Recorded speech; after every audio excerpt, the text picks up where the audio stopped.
And welcome to day 5 of my 21 days of going live. I'm Lauren Lefkowitz, executive leadership coach, and I work with clients who are executives, rising executives, someday want to be executives, and are caught in the trap of being fine and stuck in the work, sleep, repeat cycle. With me tonight, I'm so excited. You probably heard me gushing about her 2 nights ago. It's Katie McManus, who is my business coach and who helped me get my business launched full time, from going from a long time, many years hobby to an actual business that I can live off of. Welcome, Katie. So glad to have you. Thank you. I'm so excited to be here. And I just realized I spilled chocolate ice cream on my own shirt earlier today. Oh, well, you're wearing a dark shirt. We can't tell. Exactly. You can't see. It's fine. But now you know. No secrets here. It's so funny because I'm in my mid 40s. I'm still learning how to do my hair, right? Because whoever actually figures out how to do their hair. Yeah. And this morning I got like great curls and I was really excited about it. And I had a Zoom meeting this morning and I was like, oh, they look the same on video. I hate that. That's so frustrating. I know. Oh, we've got Kelly here with us. Hi, Kelly. So glad to have you here. Hello. Oh, so, Katie, I gave a brief introduction. Yeah. Why don't you tell us a little bit more about who you are and what you do? I mean, I'm a business strategist and coach, and my saying is stop being a weenie and start your business already. And I work with clients very much like you. I mean, you are my client. And basically, I work with clients in a few different ways. People who are just starting out and they're an expert at what they do, but they don't really know how to turn it into a business yet. And then next level, people who have started the business, gotten some success, but then really hit a wall and don't really know how to grow further. I love both. They're just so much fun, and they're fun in different ways. So I have a lot of fun with it. And I have this core belief that anything can be accomplished with just 5 seconds of bravery. And we need to stop really just being a weenie about the stuff. Stop being like those little fears that we might do it wrong or whatever. Like, they're the things that prevent us from greatness. And I don't want that anymore, because I work with kick-ass people like you, and you just changed the world. Yeah, you changed my world so I could change the world. I appreciate that. We've got some more folks with us, which is awesome. We've got David Ryman with us. Hey, David. Hi, David. Dale Young, my friend Dale. Good evening. Hello. And we've got Slobodanka with us as well. Good evening to you. Amazing. How do you pronounce it? Hopefully. I'm like, wow. I was looking at that. Let me know if we're wrong. I really work hard to try to get names right. Me too. And so anytime I see a new name, I go to, I Google how to pronounce. And so I've learned some like different languages, how sort of the phonetics of names are. So if I got it right, Slobodanka, let us know. And if I didn't, let me know and we'll get it right. Yeah, no, I'm the same. I lived in France for half a year, and I had a ton of Dutch friends, and they have some weird sounds in their names. And I remember like sitting in my room, like practicing because I know how important it is to feel at home in someone and have people around you pronounce your name correctly. Yes, exactly. We've got Jen, who I went to middle school with. We're back in touch after all these years.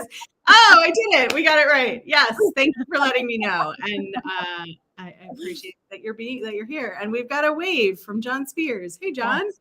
Hi, John. Thanks for coming. So I'm so glad there's already an active chat. And just as we get started, I just want to invite everybody to continue chatting, ask questions, let us know what you think. This is so much fun. Just us chatting, but it's even more fun when we have community participation and it feels like we're all in a conversation.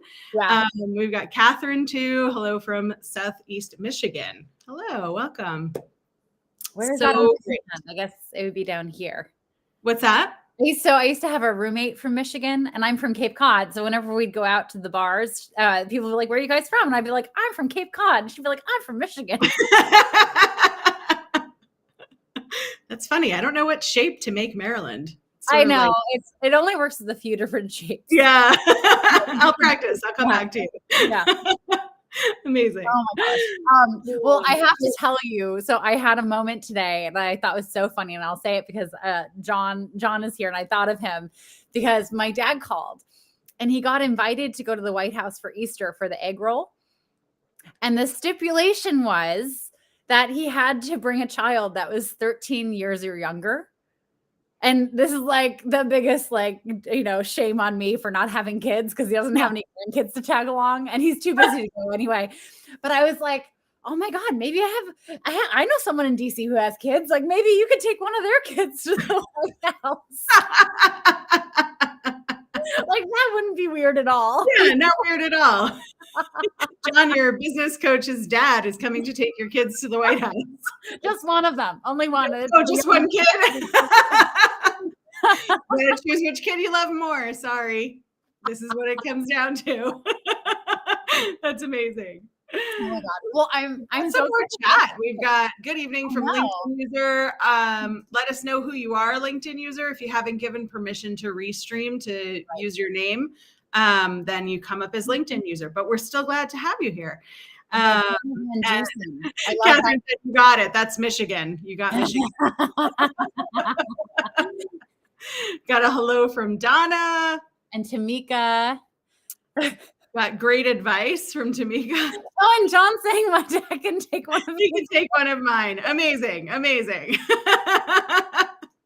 We're ruining families, one family at a time. Oh my God, Jennifer Esposito, so glad to catch you. Literally sitting down to write my about page for my website. Woo! Taking man, weenie in there. Yep. All right. Absolutely. Yeah. So as you're writing it, channel this money conversation into it. Yeah. I'm deserving more money. Channel. I'm attracting all the high-paying clients to work with. Yes, exactly. We've got a high from Kristen. So awesome to have so many of you here tonight. Oh man. So Katie, so Lauren. And I feel all squishy and icky about it. And also my money mindset has shifted a bunch over the last couple of years. Doing some of my own work, some work with you, reading and sort of figuring out. And so I'd love to talk about a little bit about money mindset tonight. Well, a lot about money mindset tonight. But before we get into that, I'd love to hear how your money mindset has shifted and how and why you decided to invest in your personal and professional development, because that's something I think you and I come across a lot is people reaching out to us and saying I think I want to do something, but I'm not sure. And I don't want to spend a lot of money. I don't have money. I don't want to spend money. Right. And so that's really the mindset stuff. But where did you start from and where have you gotten to in your money mindset? Yeah. Well, let's just acknowledge that younger Katie was really bad with money. I was really good with money when I wanted to save up for something. So for instance, my 15th year of life, I worked at a restaurant and I was a bus girl. And so I'd get tips at the end of the day and I get them in denominations of $1 bills and $5 bills, depending on how good I was for each waitress in their section. Right. And so my goal for the end of the summer was to buy a computer. And so I'd literally save every $1 bill that I got. And then everything else I could play with or I'd put in the bank. And I finally, at the end of the summer, I think a Dell computer that year was $839. It was an odd number. We'll talk about that. But so I saved up $839. I'm pretty sure my parents paid the tax because I didn't understand that. But everything else kind of went to spending on things. And here's the mindset that we're kind of trained in our Western culture is you save up so you can buy things. Right. And so you can buy the house and so that you can buy the car and so that you can do all these things. And there are some of us younger me who is oh, well, I'm going to use credit cards for that stuff because it's basically free money, obviously. And I want to keep up with all my friends who make more money than I do. And that got me into a lot of trouble, if you can imagine. There are a couple other things that happened along with that, but long story short, I found myself in these situations constantly where I was anxious about money. Looking at my bank account and being worried because it wasn't matching up to what my credit card balance was. Having all this stuff and not feeling any happier. Mm-hmm. And I was really good at quitting things. I was really good at quitting jobs that didn't make me happy. I was really good at quitting relationships that didn't make me happy. And it wasn't until I was wait a minute, I keep doing this. I keep burning down my life and changing everything and moving and, new job, new relationship. and nothing changes. I'm the common denominator here. And so I think my first business coach or career coach that I hired was this guy in San Francisco. And I think I was making like $30,000 a year at that point when I hired him. And it was $550 a month, and I made it work. I absolutely made it work. And by the way, like, if you don't know the cost of living in San Francisco, like, all the money I had was going to rent, like food was going on a credit card. That was it. I was just making it work. And it was the best decision I ever made in my life. And it really trained me to like trust the universe that like I could jump and like find something better, and also to believe that I deserved better for my career. So that's kind of where I started from. Like, he's throwing in a right hook. Yeah. Lauren, what about you? What was your like starting point with all this? Yeah. So I grew up in a scarcity mindset. Mm-hmm. My parents both worked really hard, and my dad worked for startups and worked on new technology, new hardware. He's an engineer. And so every few years, whatever patent they were going for would get approved, last, and then run out, and the company would fold. And mm-hmm. So he was often in a new job or looking for a new job. And my parents kept everything going, but there was a sense that like, you need to save, and you need to save for a rainy day. And they were good at that. We lived a very nice life. And I also remember my dad saying to me when I was like young, like this is going to age me, but I had my savings account passbook. And which for those of you who don't know was a paper, like it looked like a passport, and you would go into the bank, take out or put in money, and they would take your passbook from you and print on the next line what your new balance was. This is before computers were used for before we had these little guys. Right, before the whole computer was in a phone. And I remember when I got my first checking account, my dad, I think I was maybe 15 or 16. My dad said to me, never bounce a check. And for whatever reason, that stuck in my head as you will absolutely ruin your financial life if you ever make a mistake with your bank account. Mm-hmm. Slobodangas. It still has one. That's amazing. So I was always afraid to spend. I was always afraid to not have money in my savings account. I was always afraid to bounce a check. And I did when I was 22. And I was like, well, that's it. Now I'm never going to have money. now I'm never going to buy a house. My credit's ruined. I had no idea. And then in my early 20s, I was sick, and I spent a lot of money on health stuff, and I had to take out a credit card to pay for that. And I had some interest that I was paying on it, got control of that. And I sort of like reinforced for myself the never again, don't spend money you don't have, And so for me, also being a person who helps other people as my job, as my living, I also had this mentality that like, I don't need help. I help other people.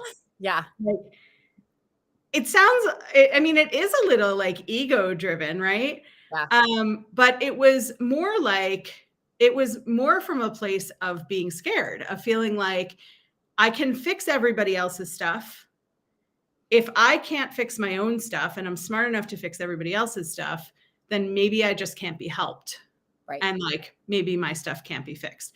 Right. So coming in with those two mentalities, that money mindset and that like, if I can't do it, I'm not good enough, and nobody else is going to be able to fix me. So here I am alone on my island, holding on to my dollar bills.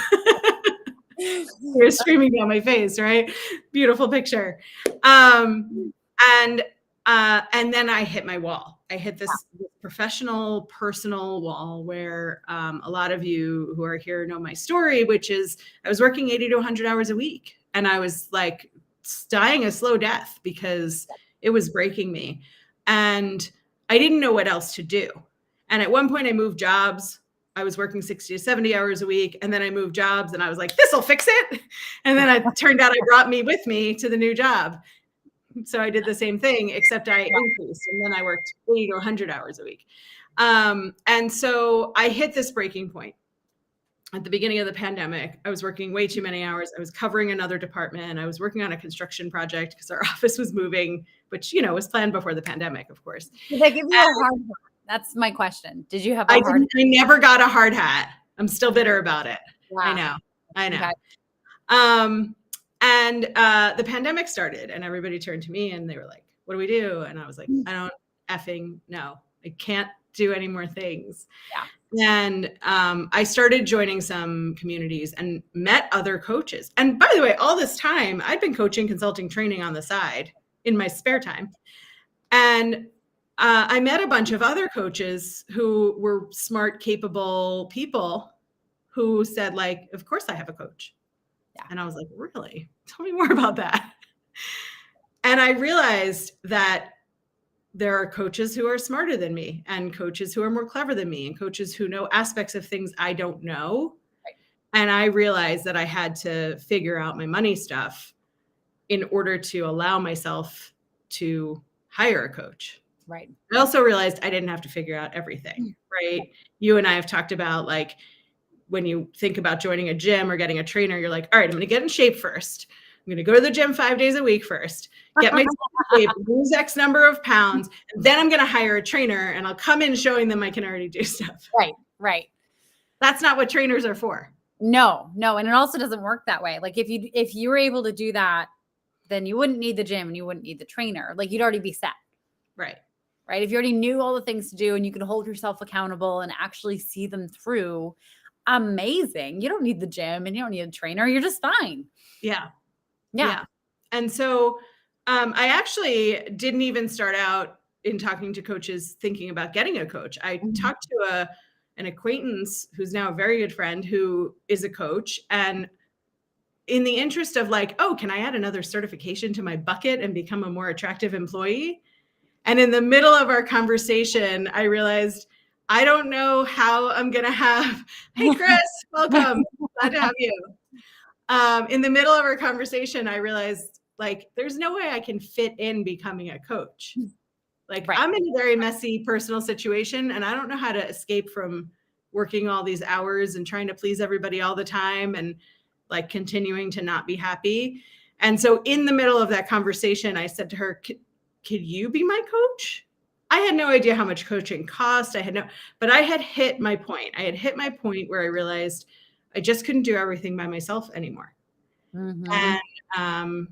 And I needed support. I needed someone who could look at me a different way with me. Right. Yeah. So, well, I love that we're coming at it from, like, two different ends of the spectrum. Like, you were like, never bounce a check. And I'm like, my roommate from Michigan and I were like, we will be paying off margaritas 4 years later, rather than admit that we can't afford to hang with the crowd that we want to hang with. Right. Completely different. Yeah. And yet here we are. We both invested in ourselves, and look at us now. Yeah. Last year I had you as a coach. I had a coach through a certification program. I had the certification program. Yeah. I got myself a therapist. I was like, I'm doing all the work now. Right. And I've been a good coach this whole time. Now I'm like, I'm really good at it because I got out of my own stuff. Right. And I don't hit these walls where I'm like, ooh, I don't really want to delve into this with this person because it's my stuff too. And now I know how to do that in a different way. Yeah. But I'd love to talk about the part where we talk to clients and they're like, I don't have the money. Yeah. And I've been that person where, like, I've heard how much something costs and I'm like, oh, that's nice for you, And I think, like, I don't have X $1,000 or, whatever it is. And John Spears, if you're paying attention, please respond to Chris so he doesn't feel bad. He wants to know how you're doing. Chris and Katie were my bouncers the other night in the comments when someone came in pitching their marketing services. Oh my God. So they're invited to every live forever to help help bounce and control the crowd. And you know what? Anyone can be a bouncer in the virtual Anyone world. can It be, doesn't take yeah. If you muscle. see something inappropriate, call You it don't out. have to look scary. You don't have to be wearing like a ripped up t-shirt. You're not judging people based on their clothes or anything. It's just, call people out when they're being inappropriate. Right. Yeah. Exactly. Yeah. You too can be a bouncer. Yeah, exactly. So, last year was my big spend year, my first big spend year on coaches and coaching and other support. Right. And where I had been a person who wouldn't have even thought about buying an extra business book, right? Because I was keeping it even. Maybe you might have to. Oh, I'm looking at Slavidanka. Donate 911 for John. Yeah. John will be okay. I think we're okay. But I'll reach out to him after this live just to make sure. Double check. Yeah. Hey, we were talking about you. He's picking out an outfit for one of his kids to go to the right. He's deciding which child he likes better for. Yeah. He's seeing which one can roll an egg across the living room. Yes. If you missed the beginning of this live, Katie's dad was invited to the White House with one child for Easter Sunday. There are no children in our family. There are no children in the family, and Katie's dad to borrow a child. And John Spears lives in DC and has kids, and so now we're asking him to decide which kid he likes better. There we are. Now you're caught up. Yeah, there we go. So I hate missing a joke that becomes an inside joke. I know. Beautiful, refreshing the room. Beautiful. Yeah. Good job. Yep. So last year was, my big spend year, and I had to really decide like what to do with my money for the first time, instead of just like squirreling it away. And, I always did like nice things. I went to dinner and vacations and stuff. But I'd never just decided to get support and pay for support.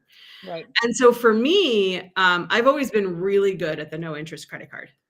Yeah. And I kind of knew what my income was going to be for the year. And I calculated that I could, pay off what I would pay off before the interest compounded and went all the way back to the start. And that worked for me. And also was just a different way of being for me. But I realized that I couldn't just keep doing what I was doing, because I was just going to keep spiraling and just going to keep working insane hours. Yeah. Right. Yeah. It's funny. So you wouldn't have even bought a book to help you do the thing? Well, I wouldn't have bought a book because I have a philosophy on books. I love books. I love reading. Yeah. But if you're going to buy a book and then you're not going to do the thing that the book says, you're going to feel worse about yourself. Right? Okay. So I just read Atomic Habits, which I loved. And if I had read Atomic Habits 2 years ago, I would have just felt bad that I can't build habits, because I wouldn't have done any of the work in it. And now I read it and I'm in a different place, and I've done some of the things. I haven't used it to its full potential, but I also like talk about it and think about it, and and so I went through a period where I read some business books and some growth and development books, and then I didn't do the stuff, and I was like, I wish I didn't even read the book. Like it made me feel bad about myself. It's so funny you say that, like that's everyone. It's not me. That's not how I buy books.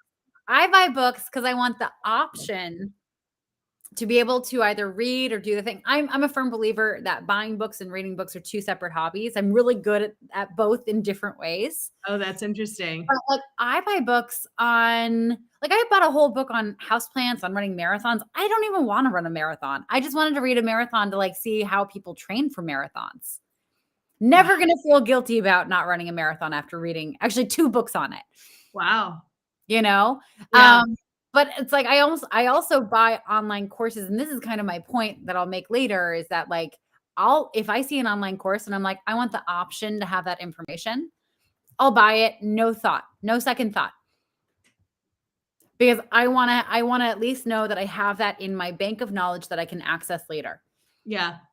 And this is kind of where I see a lot of people who are like me in their spending habits or in their former spending habits, where they have a really hard time investing in a coach because they've bought a shit ton of books and they've bought as many online courses as they could possibly find on how to change their life in a certain way. And they've never seen any of it through. Because how often does a book actually change your life and change how you live your life? You spent $13.95 on it. It's not going to do that. Right. And then an online course, like there's no accountability built in.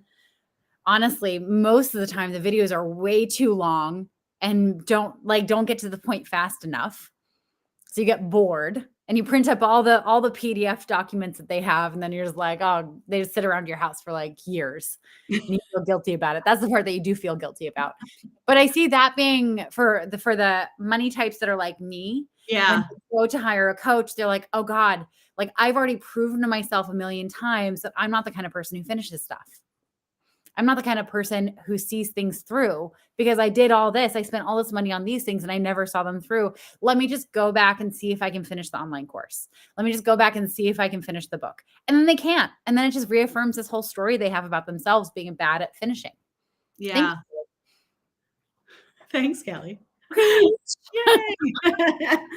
Yeah. It's funny that we come from such different money mindsets. And yet we got to the same place where we were like, I shouldn't pay for a coach. Right. Right. Yeah. So, you know, I know, and you know that like practically nobody just has thousands of dollars laying around. Right. And coaching with a good coach costs thousands of dollars. Right. And so what do you tell people? Like, how do you talk to people about investing in themselves, investing in coaching? And before we do that, we have a comment from David. I'm so like this too. I'll pay to just have this knowledge accessible in case I decide I want it. Yeah. Yes. You're buying options at that point. We'll never join a pretend book club together. The three of us. You two can have your own club. But how do you talk to people? I know you love this topic so much. I love this topic so much. Well, that shift. And here's the thing. We talk about investing in ourselves and it's such a high level kind of airy fairy idea. It's not like we have like a little piggy bank next to our heart and we're like shoving dollars inside, right? I mean, maybe you do. Maybe you had that surgery. Interesting. I don't really want to see it, but cool. You know, it's so much more about, do you like the life you have? Are you happy with it? No? Okay. What do you want to change about it? What is the thing that will make it like worth living if we're getting a little dark about it? And can you get there on your own? Have you been able to get there on your own? No? Okay. What has stopped you? Okay. You need accountability. You need someone to show you the way, all this stuff. Cool. If I do that, it just makes sense that you'd want to hire me. Right? It's more about the thing that they want or the thing that they're in pain and they want to get away from than it is about, I'm just going to invest in myself. Yeah. You know, it's, you know, I always say to my clients, and I know I've said this to you so many times, people only spend money on 3 things. And it's getting laid, getting paid, and living longer. Fair. Right? Yeah. We invest in college educations because we've made up this story that you're more likely to find a viable mate getting laid. If you're college educated, you're going to attract another college educated partner. And then you're going to get paid more because you have that college education. And you're both going to get paid more. So you're going to be like, you know, double income, you know, maybe kids, maybe no kids, who knows? And then because you're making more money, you have a partner and you love each other and you're going to take care of each other. And hopefully you're like cared about and respected in your society. You're going to live longer because if you trip and fall in the woods and break your leg, someone's going to make sure that you get out and get medical attention. Right? If you get sick, people are going to bring you some soup. You know? We attribute all that to a college education, and a college education is essentially you investing in yourself. Right. You know, and there's just been this huge case, you know, throughout history that a college education is that formative way of investing in yourself. Yeah. And we also learn that like Then you graduate from college and you go do stuff. You work really hard so you Right. can have stuff so you can later be happy. Right. So you can Right. retire when you're old and then go travel with your walker and your Right. friends that like also can't do anything, and then you go to sleep at 6 p.m. and you miss most of the stuff. Right. So you do, and then you have, and then you do, and then you have, and then you do, and you're climbing this mountain of like more things to do and more things to have so that someday you can be happy.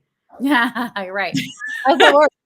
It doesn't work. I mean, it works. It's, if you want to be happy when you're 74 for the first time, awesome. Right. Good for you. That's the life I was living. That's how I was doing stuff. I was working and working on the side and working more so I could prove myself, so I could make more money, so that later I could have stuff. And then I like woke up one morning and I was like, I'm in my 40s. I don't want this to be it. I don't want to just keep doing this. Yeah. And that's a lot of the people I run into in Yeah. like on LinkedIn and just out in the world are people who get to the middle of stuff, and middle could be 30s, 40s, 50s, 60s, whatever. And they're like, yeah, I don't want this. Yes, Dale. Thank you. Dale and I talk about fine all the time. Happy later.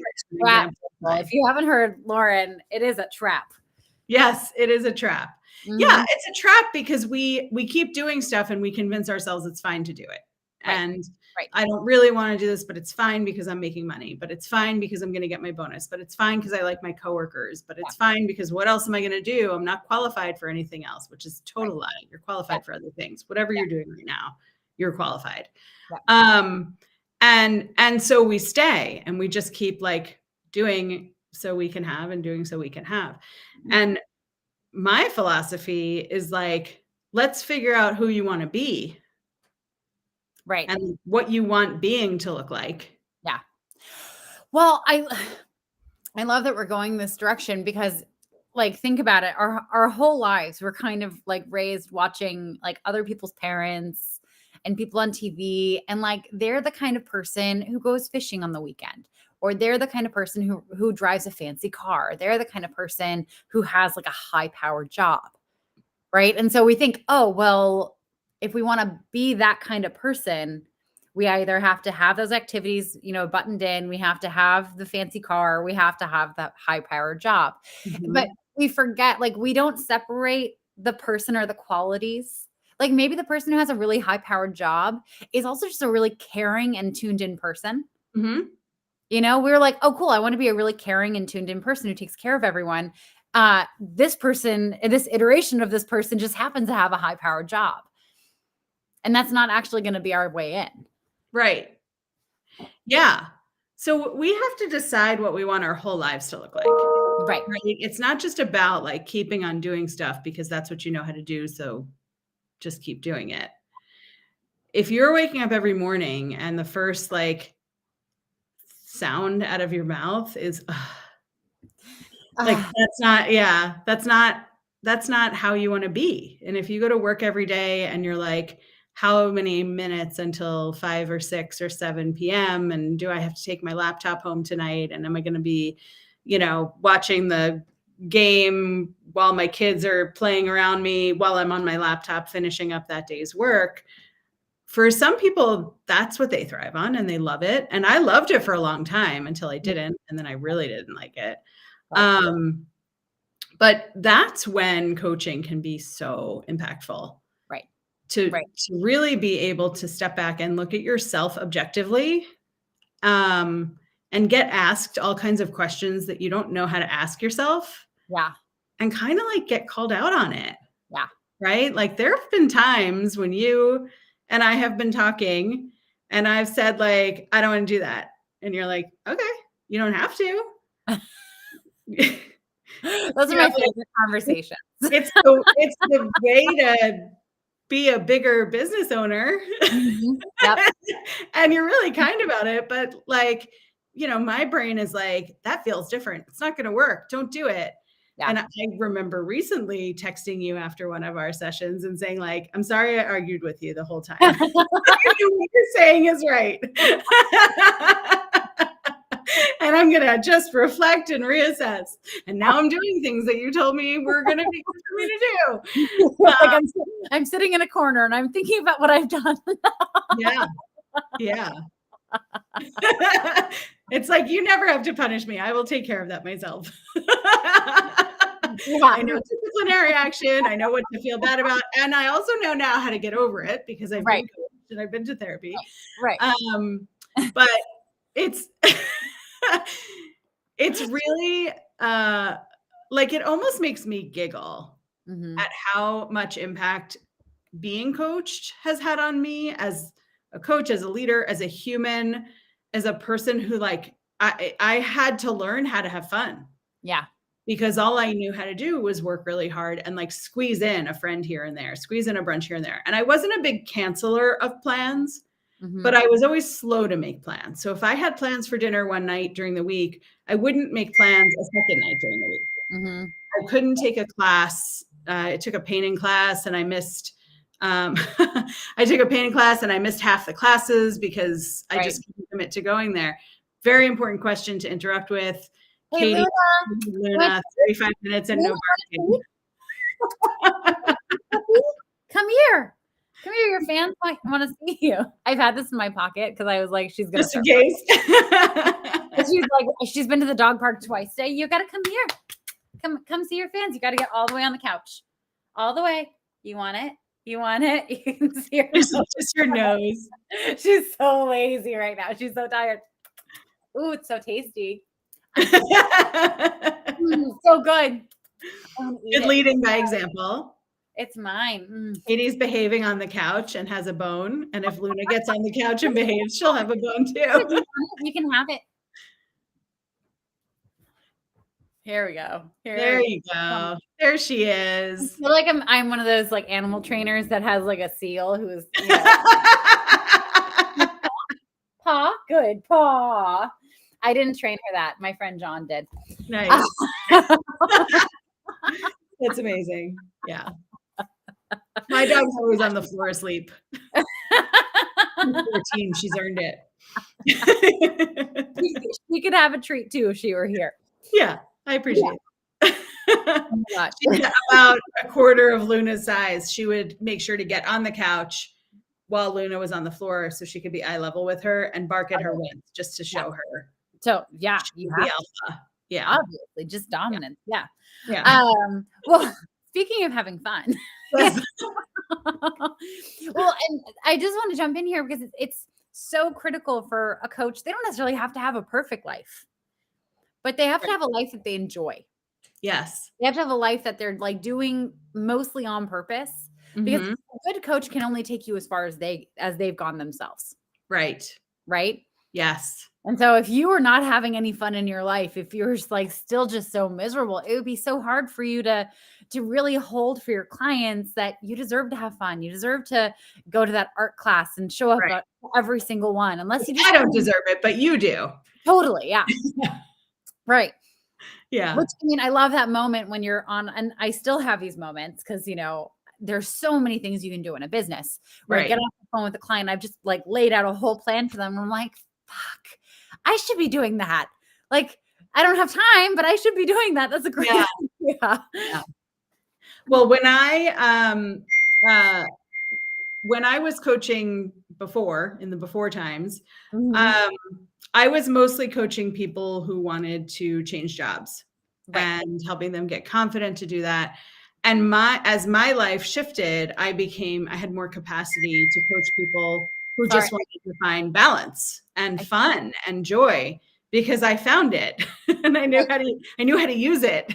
Right. And, but when I first started, when I was first working with a coach, before I was even thinking about my own full-time business, I went from 80 to 100 hours a week down to about 60 hours a week over a couple of months' time. And it wasn't fast and it was very deliberate. And there was some stuff coming to an end and I didn't raise my hand for some new things. And I didn't know what to do with myself because I didn't have any hobbies. Yeah. It was the middle of the pandemic. So it wasn't like I could just like start going out to happy hour. And I strongly considered just going back to working 80 hours a week. Right. because it felt easier than figuring out what I wanted to be, like Well, what you I kind of did. You started a business. well, yes, that's true. But when I Mhm. started working with you, I was still working on getting myself down to 40 hours. Mhm. And I did. And you said to me, don't add this as time. Let's work it out so that as you're weaning down your work at your job, you're also ramping up what you're doing for your business. And that was really helpful for me because it was uh, an indicator for me that I really could handle 60 hours.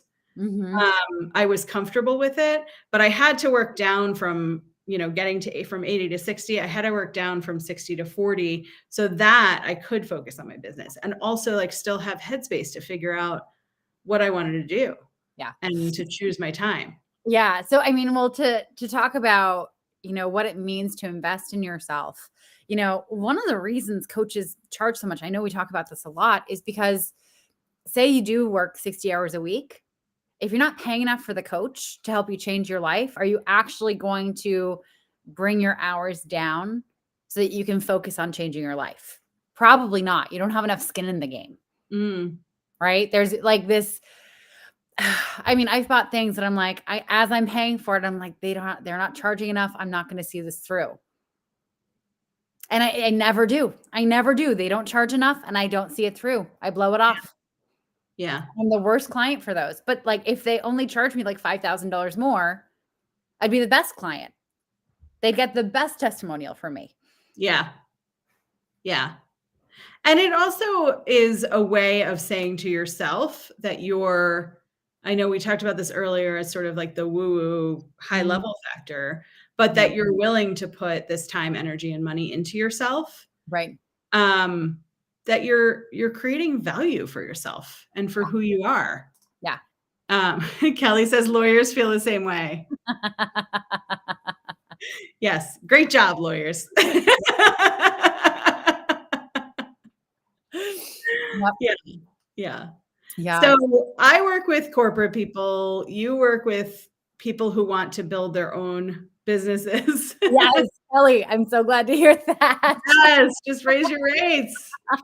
Um, Mhm. so I work with corporate people who want to get out of this trap of being Yeah. fine. You work with people who have been in corporate and want to start or restart their own business. Mhm. What's your advice for people on how to make the decision to hire a coach to help them get to the next level of whatever they want or get out of the pain that they're in and build the life that they really want to live?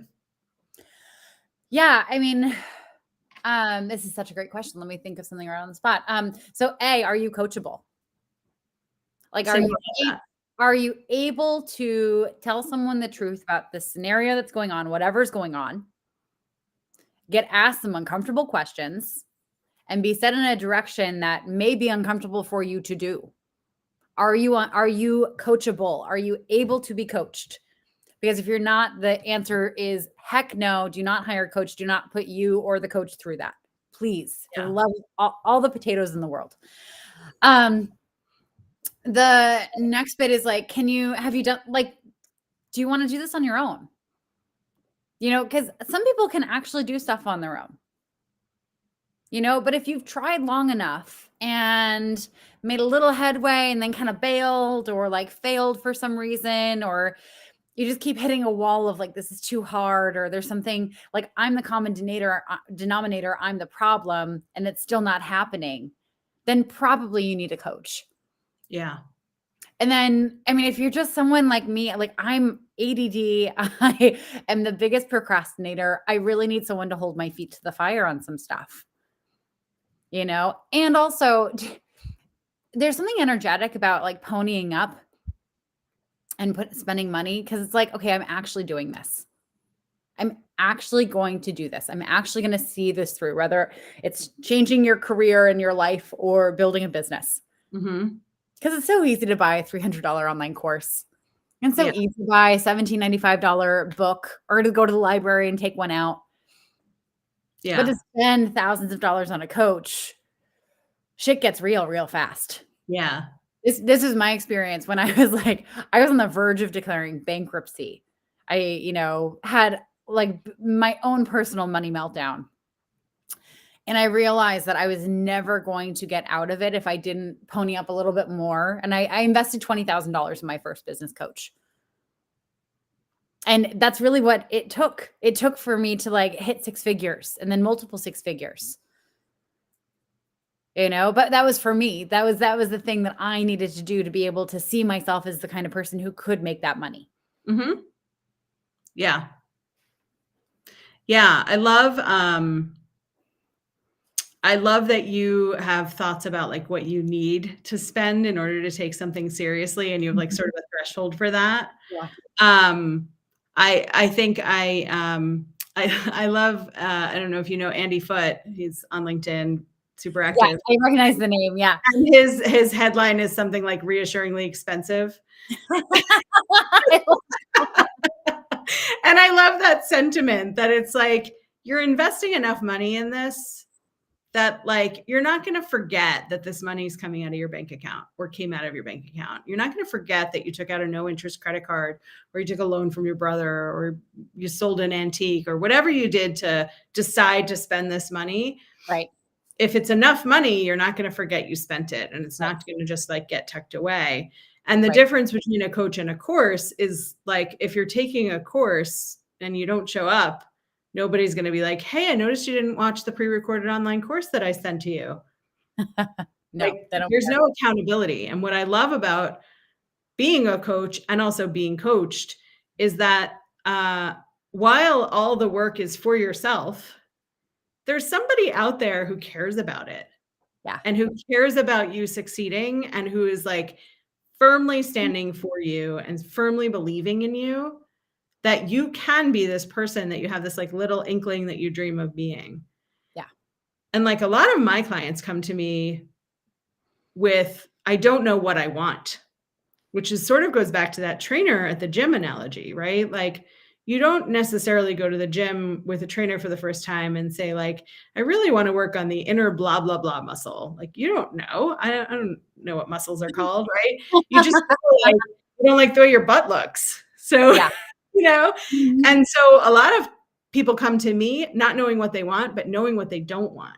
Right. And once you can clear all the cobwebs of all the stuff you don't want, then you're giving yourself the opportunity to think about what you do want and what you're capable of. Right. And how to be with yourself in a different way. Yeah. Well, I love the personal trainer analogy, because a good personal trainer is not only helping you grow that muscle that you want, so your gluteus maximus, but also saying, okay, cool. So if we're growing that muscle, we also need to work on your lower back strength and your core, because to grow that muscle, those need to be in line, because you're doing a lot of really heavy weightlifting, and those you can mess your back up really badly, and we don't want that, because then you're never going to have a good butt. You're going to have just a broken back, and you're going to be miserable for the rest of your life. Right. And then we have to work on this, and we have to work on this, and we have to work on this, so that the whole body is actually taken care of and protected. It's a coach and a personal trainer, a good one, will say, yes, I want that for you. And also, let's keep the bigger picture in mind. Right. Let's not be on the highway and just changing lanes willy-nilly. We have to look in the blind spot. We have to look in the side mirrors. Yes. And thanks to Chris for the emoji. Yes.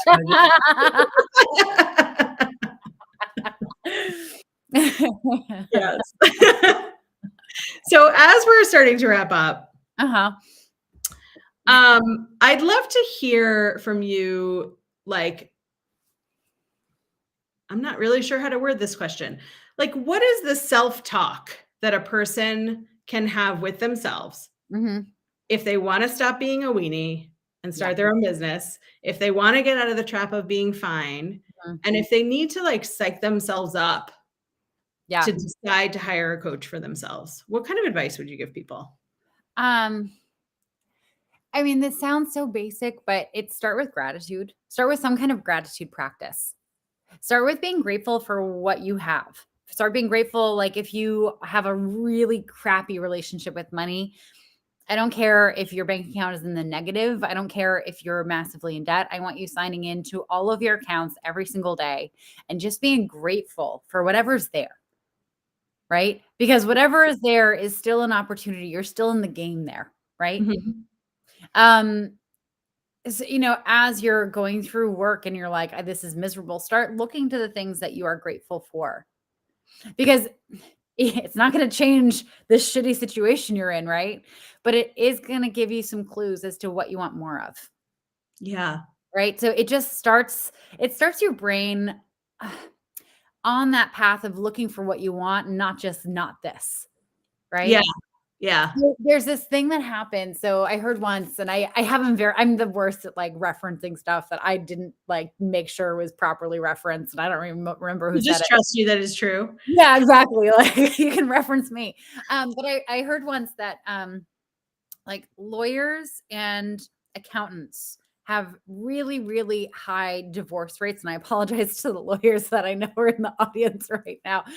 And one of the things that are cited is that they're really negative. Like they're very nitpicky and they like pick at things, they always see what's wrong. Of course they do. That's what their job is. Right. All day, every day, they're reading things and they're going through and they're looking for mistakes and they're looking for what's wrong. Like their brain is literally programmed. And if you do that 60 hours a week, of course you're going to get home and be like, this is wrong, and this is wrong, and this is wrong, and this is wrong. Yeah. That's not a great place to start off working with a coach. Like you kind of want to have a little more of like oh, that's right. Like I really like this part of my day. Mm-hmm. Yeah. And I love this thing, and this thing makes me really happy. Yeah. So gratitude practice is just a beautiful way to just start you on that path. Yeah. I love that. What about you? What would your advice be here? Yeah. So two things actually. One is I created a tool, which you know about, but it's a fine as a trap inventory. Yeah. And you can use this tool. It takes like 5-10 minutes. You can use this tool to figure out what's wrong. Right. So you were saying, Katie, you got to figure out what's wrong, and then you have to pick out the pieces you like. Yeah. So this tool helps you evaluate work and like what's terrible, what's fine, that's really not fine, and what you actually do like, so you can pick out these pieces of what you like. Mm-hmm. And if you do this, let me know. I've gotten some messages from people who've done this, and it's been really eye-opening. And the other thing is to like sit down with yourself. I always say set a timer if you're going to do like a writing thing, or you can also like do a voice record and talk to yourself and talk to like, if everything worked out and you got to the place you wanted to get to, what would you be telling me your day is like in a year? Right? Like, how would you describe your day? And if you can get all the noise out and figure out, do the inventory and figure out like what it is you actually don't want, what it is you actually want. And Kelly wanted to do. Great work, Kelly. You must have taken a different inventory. We've got a laugh from Danielle. I'm not a relationship coach. But once you can get the noise out and figure out like what you do like, if you can then dream, if you were just doing the stuff you really enjoyed, what does a year from now look like? What kind of freedom do you have? What does that feel like? How does your like height of your shoulders change? I always thought about that because I used to sit like this. That was my way. And I notice now that my shoulders sit all the way down, which is really nice. I know, it's like your neck got longer or something. Yeah, exactly. I can wear hanging earrings now. Yeah. And so, it's really, take the opportunity, is my advice, to really think about what you don't want and what even if it's just a little inkling of what you do want. Mm-hmm. And that's the time to reach out to a coach so you can really explore what's next and get some help getting it, and not be just sort of sitting in your house late at night, falling asleep while you're leaning on your laptop, sort of imagining that like someday you'll retire and then you'll have fun, because it's fun to have fun now. Your life should be awesome now. You shouldn't. And I don't like to use shoulds and shouldn'ts, but I do feel really strongly about this one.